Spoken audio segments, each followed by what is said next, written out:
சரீரம் கஷ்டப்படும். சுற்றி இருக்கிறவங்க அப்போது கஷ்டப்பட வேண்டியிருக்கு. அதுதானே கர்மத்துடைய அமைப்பு. இங்கே இந்த உலகத்தில் நம்ம அவங்க கர்மத்தினை இவங்க மூலமாக இப்படி அனுபவித்து தீர்த்துறதுக்கு, இல்லைன்னா நான் மட்டும் தனியே இருந்து நான் எப்படி கர்மத்தினை அனுபவிக்க முடியும்? அனுபவிக்கலாம், தனியாக இருக்கிறவன் அனுபவிக்கிறான்.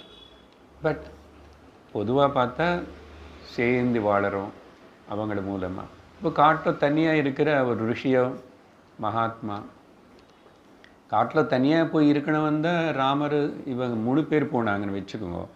3 பேருக்கு சேர்ந்து கஷ்டங்கள் வந்துச்சு. சரி, ஒருத்தர் தனியாகவும் இருக்காருன்னு வச்சுக்கோங்க.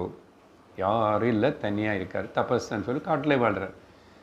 அவங்களுக்கு தொந்தரவு வரும், மிருகங்களினால தொந்தரவு வரும், ராட்சசனால தொந்தரவு வரும், எப்படியாவது வரலாம். சரி, பதில்